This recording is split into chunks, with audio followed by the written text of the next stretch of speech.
Assalamualaikum warahmatullahi wabarakatuh. Waalaikumsalam warahmatullahi wabarakatuh. Selamat pagi anak-anak. Selamat pagi, Bu. Wah, ini kelihatannya lagi senang semua. Ini udah siap ya untuk belajar fisika hari ini. Nah, oke, karena udah siap, silakan dipersiapkan dulu alat tulisnya. Kita akan mulai pembelajaran hari ini. Sebelum memulai pelajaran, mari kita semua mendudukkan diri untuk membaca doa agar pembelajaran hari ini berjalan dengan lancar. Berdoa dimulai. Berdoa selesai. Baik, sebelumnya Ibu akan mengecek kehadiran untuk siswa hari ini. Apakah ada yang tidak masuk hari ini? Hadir semua, Bu. Oke, baik, terima kasih atas konfirmasinya.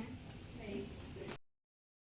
Oke, Ibu ingin mereview atau mengkaji ulang materi minggu kemarin tentang gerak lurus beraturan. Siapa yang masih ingat apa itu gerak dan bagaimana sifatnya terhadap kerangka acuan? Silakan Mbak Arifah.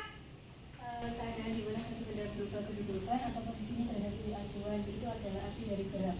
Wah, benar sekali. Udah pintar ini. Ini udah siap nih jadi insinyur. Selanjutnya, sudah mengetahui pengertian gerak.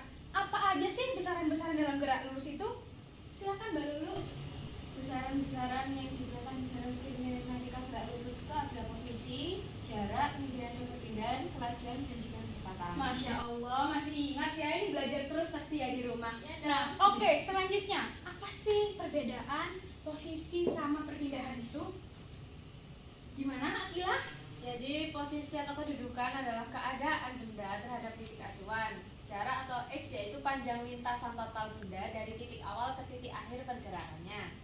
Perpindahan yaitu panjang perubahan posisi benda dari titik awal ke titik akhir pergerakannya. Pintar sekali Mbak Akila. Nah, setelah perpindahan sama posisi, tadi ada kecepatan sama kelajuan. Nah, di antara kecepatan sama kelajuan itu, yang mana yang besaran vektor, yang mana yang besaran skalar? Adakah yang mau menjawab? Silakan Mbak Lulu. Jadi kelajuan itu merupakan besaran skalar, sedangkan kecepatan itu besaran vektor. Oke, baik. Kita sudah menemukan grafik hubungan tentang apa? Ada yang masih ingat? Ya, Mbak Akila? Grafik hubungan kecepatan terhadap waktu yang menyatakan jarak tempuh.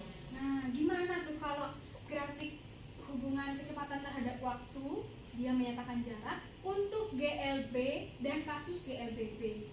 Jadi pada GLB grafiknya berbentuk seperti persegi panjang karena kecepatannya konstan sehingga perpindahannya merupakan luas daerah di bawah grafik. Sementara grafik GLBB dengan kasus kecepatan dipercepat berbentuk segitiga siku-siku yang gradien kemiringannya ke kanan dan pada kecepatan diperlambat berbentuk segitiga siku-siku yang gradien kemiringannya ke kiri. Nah, benar sekali ya. Mari kita lihat dulu ini untuk kaji ulangnya. Teman-teman udah pintar semua ya, udah siap untuk next ke tahap selanjutnya. Tepuk tangan dulu untuk kita semua. Baik, karena semua sudah memahami konsep tentang gerak lurus, sekarang kita beralih ke gerak melingkar. Nah, akhir-akhir ini kan panas ya. Kita kan pasti menghidupkan elektronik yang berputar yang menghasilkan angin. Apa itu? Kipas angin. Nah, kipas angin itu apanya sih yang memutar? Baik. Nah, itu merupakan konsep gerak melingkar. Nah, kira-kira di sekitar kita ini ada lagi nggak yang melingkar itu apa aja? Jarum biang lala. Ya, biang lala, benar sekali ya. Benar sekali. Oke, karena sudah mengetahui ya penerapan dan seberapa pentingnya gerak melingkar dalam kehidupan itu, untuk alur pembelajaran hari ini kita akan mulai dari pendahuluan yang telah kita lakukan yang terdiri dari persepsi, motivasi, tujuan pembelajaran dan rencana kegiatan. Dilanjutkan dengan kegiatan inti. Nanti kita akan melakukan eksperimen di sini, yaitu dengan menggunakan sintaks PBL dan penerapan strategi pembelajaran hingga pemanfaatan video, hingga penutup yaitu merangkum, refleksi dan pembatas hingga arahan kegiatan berikutnya. Untuk pada materi gerak melingkar, materi esensialnya itu ada di hubungan antar besaran-besaran pada gerak melingkar. Dan juga pengetahuan persyaratnya, kalian harus sudah memahami tentang penjumlahan vektor, kecepatan dan percepatan. Adapun tujuan pembelajaran pada hari ini, yaitu kalian harus mampu menguraikan besaran-besaran fisik pada gerak melingkar beraturan dan dan juga merencanakan pelaksanaan percobaan gerak melingkar sederhana. Nah, dari situ kalian diharapkan mampu menganalisis hubungan besaran-besaran pada gerak melingkar, dan juga mampu menerapkan konsep gerak melingkar pada penyelesaian masalah. Penilaian yang dilakukan, Ibu akan melakukan penilaian 4 aspek, yaitu pada presentasi. Nanti kalian akan mempresentasikan hasil kinerja kalian. Lalu kinerja dihitung dari saat kalian melakukan percobaan yang dilakukan dengan peer assessment atau kalian akan dinilai sesama dengan teman sebaya. Lalu keterampilan dan formatif, yaitu pemberian tugas di akhir pembelajaran. Oke, selanjutnya Ibu akan memberikan suatu peristiwa. Nah, kalian menganalisis peristiwa itu ada kaitannya apa sih dengan gerak melingkar? Kalian pernah lihat tong setan nggak sih? Yang motor muter tapi nggak jatuh, kayak melawan gravitasi gitu. Bahkan mobil pun juga nggak jatuh. Apakah tong setan ada setannya? Ayo kita tes. Anggap aja bola kecil ini motor dan bola sini tong setannya. Kalau bola kecil ini motornya pelan seperti ini, bola kecilnya nggak bakal naik dan pasti bakalan jatuh ke bawah. Tapi coba kalau pakai cara yang kedua, kita coba putar bola kecilnya dengan cepat dan semakin cepat. Dan ini yang terjadi. Bola kecilnya terus berputar dengan cepat dan gak jatuh ke bawah. Selama kecepatan putarannya stabil, dia gak bakal jatuh. Dan kalau putarannya kita perlambat, maka dia akan jatuh. Jadi apakah ada setannya? Yang jelas ada tongnya. Besok kita coba puterin apa ya? Oke, Ibu akan melakukan sebuah eksperimen perbandingan gerak lurus dan gerak melingkar. Di sini ada air. Kalau Ibu tuangkan ke gelas minum ini, lalu Ibu bawa seperti ini, airnya bakalan bergerak-gerak atau enggak? Atau bahkan tumpah? Iya. Terlalu kencang membawanya. Iya. Kalau diputar, kira-kira akan semakin tumpah atau bagaimana? Kira-kira? Tumpah mana-mana. Oke, mari kita buktikan kalau gelas ini dibawa secara melingkar, apakah akan tumpah atau malah tidak tumpah. Di sini Bu ada alat untuk menaruh gelas seperti ini, lalu Ibu putar. Apakah airnya akan tumpah? Tidak. Bahkan airnya tidak bergerak sama sekali. Nah, itu kenapa ya kok bisa terjadi peristiwa ini? Kalau dibawa jalan biasa, dia goyang-goyang. Kalau dibawa pakai alat ini, nah, nggak tumpah. Nah, dari sajian fenomena yang telah Ibu sajikan tadi, kira-kira apa ya yang dapat kita simpulkan sementara? Ya, silakan Mbak Lulu. Karena adanya GLB Bu, jadi kan pengendara tong setan itu dapat tetap mengemudi dengan seimbang. Oke, benar. Ada lagi yang berpendapat? Ya, Pila? Karena adanya gaya gravitasi yang arahnya menuju pusat bumi sehingga pengemudinya tidak jatuh. Oke, benar. Kalau untuk kasus yang spill milk tadi, kenapa kok airnya tidak tumpah? Silakan Mbak Rifa. Karena adanya gaya normal yang arahnya tegak lurus dengan jelas sehingga airnya tidak tumpah. Oke, baik, untuk menjawab permasalahan yang Ibu kasih tadi, mari kita melakukan percobaan. Silakan kalian membuat kelompok yang terdiri 3 hingga 4 orang, lalu berdiskusi untuk menjawab pertanyaannya. Diskusi dan melakukan percobaan sesuai dengan LKPD dilakukan selama 30 menit dan dilakukan secara maksimal ya untuk penilaian kinerja sama teman. Seperti biasa, kita akan mengerjakan LKPD untuk menjawab permasalahan yang sudah Ibu jawab tadi. Ibu.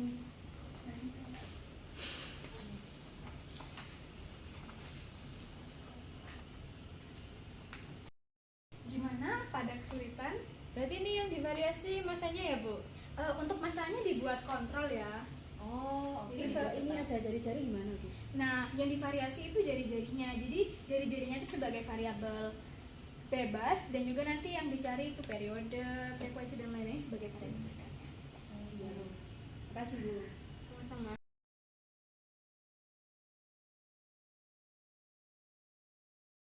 Baik, karena waktunya sudah habis, Ibu harap ada yang akan volunteer untuk menyajikan hasil diskusinya ke depan. Siapa yang akan maju ke depan untuk menyajikan hasilnya? Baik, silakan Mbak Lulu. Baik, untuk kelompok penyaji dari kelompoknya Mbak Akira dan Mbak Lulu, untuk kelompok non penyaji Silakan disimak dan boleh ditanyakan apabila ada sanggahannya. Dipersilakan. Assalamualaikum warahmatullahi wabarakatuh. Kami dari kelompok 1 akan menyajikan hasil diskusi mengenai pengerjaan LKPD yang telah kami lakukan.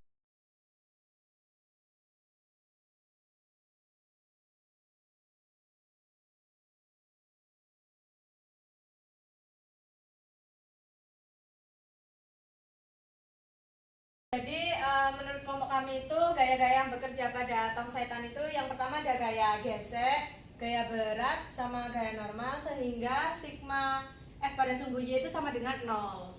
Nah, kan pada sumbu Y adalah gaya gesek dengan gaya berat dan arahnya berlawanan sehingga pindah ruas sehingga W-nya itu menjadi positif. Nah, Fs sendiri ditemukan dari mu S kali N sehingga N sama dengan W per mu S. Nah, W sendiri adalah massa kali gravitasi sehingga didapatkan Fs sama dengan N. Jadi untuk hasil yang telah dilakukan setelah percobaan seperti ini, seperti yang ditunjukkan pada tabel. Apakah semuanya sama jawabannya apakah ada yang berbeda? Sama. Oke, udah setuju dengan pendapat dari kelompok Mbak Lulu dan Mbak Akilah tadi? Setuju. Oke, mari kita lanjut ke tahap selanjutnya. Jadi sudah benar ya presentasi menurut kelompok penyaji bahwa kenapa air tidak tumpah, karena gaya normal yang bekerja pada air itu selalu tegak lurus dengan penyangga sehingga air tidak tumpah. Untuk jawaban lebih lanjutnya bisa dilihat dari video ini. You see, when you hold the drink the old-fashioned way, even though the cup is easy to accelerate, the inertia of the fluids causes it to slosh back and forth until it spills. This does not happen with the spill mount. Even if you yank it back and forth, the handle lets the base rotate and swivel so that the sloshing is always parallel to the base and nearly perpendicular to the walls of the cup, not allowing spilling to occur. Now take a look at this. If we allow this regular cup to accelerate horizontally, we see that there is sloshing sloped in proportion to the horizontal acceleration compared to gravity. But the same accelerometer placed on the spill knot does not even notice horizontal acceleration. That's because the acceleration is mostly perpendicular to the base. Oke, selanjutnya untuk jawaban yang kenapa tongsetan kok bisa mengemudi dengan seimbang, karena gaya normal yang bekerja pada motor itu bertindak sebagai gaya sentripetal yang menyeimbangkan dia untuk selalu bergerak, dan juga pada sumbu Y-nya itu ada gaya gesek dan juga gaya berat yang menyeimbangkan, jadi sigma F-nya sama dengan 0. Selanjutnya, Ibu akan memberikan materi penguatan mengenai gerak melingkar yang telah kalian lakukan percobaannya. Ya, yang pertama ada besaran frekuensi dan periode. Kita telah mengukur bahwa frekuensi itu adalah jumlah putaran tiap satuan waktu dan periode adalah waktu yang diperlukan untuk menempuh satu putaran, di mana hubungan T dan frekuensi, periode dan frekuensi adalah berbanding terbalik. Selanjutnya ada perpindahan sudut, di mana perpindahan sudut dalam gerak melingkar itu merupakan perbandingan jarak linier S dan jari-jari lintasan R, di mana perpindahan sudut ini memiliki tanda plus. Kita memiliki di mana kita akan membuat. Nah, untuk perpindahan sudut kita akan membuat kesepakatan bahwa akan bertanda positif apabila dia berlawanan jarum jam dan bertanda negatif apabila searah dengan jarum jam. Dan dirumuskan dengan persamaan theta atau radian sama dengan S per R. Selanjutnya adalah kecepatan sudut atau omega. Nah, kecepatan sudut ini merupakan besarnya perubahan atau perpindahan sudut dalam selang waktu, di mana dirumuskan dalam delta theta per delta t. Nah, omega ini juga bisa dijabarkan menjadi 2πf atau 2π per t. Selanjutnya adalah percepatan sudut, di mana percepatan sudut dalam gerak melingkar merupakan perubahan kecepatan sudut gerak melingkar suatu partikel dalam selang waktu tertentu, dilambangkan dengan alfa yang dirumuskan dengan perubahan omega dan terhadap waktu. Selanjutnya ada percepatan sentripetal yang mengatur mengakibatkan benda itu dapat terus bergerak melingkar, di mana percepatan ini dirumuskan dalam A sentripetal sama dengan V kuadrat per R atau omega kuadrat per R. Lalu, karena ada percepatan sentripetal, pasti ada gaya sentripetal, di mana dirumuskan dengan Fs sama dengan mv kuadrat per R. Nah, arah gaya sentripetal yang bekerja pada benda yang bergerak melingkar selalu ke pusat. Nah, setelah kita belajar minggu kemarin tentang gerak lurus atau gerak translasi, hari ini kita belajar mengenai gerak melingkar. Mari kita bandingkan. Untuk besaran pada gerak translasi ada jarak atau S. Nah, pada gerak melingkar itu ada theta. Nah, untuk pada gerak translasi, kecepatan atau kelajuan pada gerak translasi, kecepatan atau kelajuan dinamakan dengan V. Untuk gerak melingkar dinamakan dengan omega. Nah, untuk percepatannya ada A dan alfa atau percepatan sentripetal, di mana pada persamaannya S sama dengan VT untuk gerak lurus beraturan, dan pada gerak melingkar theta sama dengan omega T. Nah, untuk tambahan, Ibu akan menjelaskan tentang gaya fiktif yang bekerja pada gerak melingkar, di mana namanya itu gaya sentrifugal, yang arahnya selalu berlawanan dengan gaya sentripetal, namun besarnya sama. Kalau gaya sentripetal arahnya ke pusat lingkaran, maka gaya sentrifugal arahnya keluar lintasan lingkaran. Selanjutnya, Ibu ada oleh-oleh untuk di rumah. Jadi, segera dikerjakan tugasnya dan dikumpulkan nanti akhir pembelajaran ya. Nah, untuk mengecek pemahaman murid-murid sekalian, isi form yang direfleksi dengan sejujur-jujurnya agar Ibu bisa mengecek pemahaman kalian tentang gerak melingkar sudah sejauh mana. Ada yang mau menyampaikan pendapatnya tentang kesimpulan hari ini? Saya Bu. Silakan Mbak Tera. Jadi menurut saya kesimpulan hari ini itu yaitu melalui percobaan gerak melingkar sederhana, besaran-besar yang berlaku itu pada gerak melingkar adalah frekuensi dan juga periode yang dipengaruhi oleh waktu. Kemudian kecepatan sudut yang dipengaruhi oleh frekuensi, kecepatan linear dan kecepatan sentripetal yang dipengaruhi oleh jari-jari lintasan, serta gaya sentripetal yang dipengaruhi oleh massa dan percepatan sentripetal, Bu. Baik, terima kasih Mbak Tera. Jawabannya sudah benar ya. Untuk kesimpulannya yaitu besaran-besaran gerak melingkar ada frekuensi, periode, kecepatan linear, kecepatan sudut, percepatan sentripetal dan juga gaya sentripetal. Untuk tong setannya kenapa kok dia bisa seimbang? Itu karena ada gaya normal dan juga gaya berat dan gaya gesek yang di sumbu Y-nya, jadi dia setimbang pada sumbu Y. Dan untuk di sumbu X-nya ada gaya normal yang berlaku sebagai gaya sentripetal, sehingga motornya bisa bergerak dengan normal. Baik, cukup sekian untuk pembelajaran hari ini. Jangan lupa dikaji kembali pembelajaran hari ini tentang gerak melingkar. Minggu depan kita akan belajar mengenai hubungan roda-roda pada gerak melingkar. Jadi silahkan dipersiapkan untuk materi minggu depan. Biar berkah ilmunya, mari kita berdoa terlebih dahulu sebelum pembelajaran selesai. Berdoa dimulai. Berdoa selesai. Baik, Ibu tutup. Terima kasih. Kurang lebihnya Ibu mohon maaf. Wassalamualaikum warahmatullahi wabarakatuh. Waalaikumsalam warahmatullahi wabarakatuh.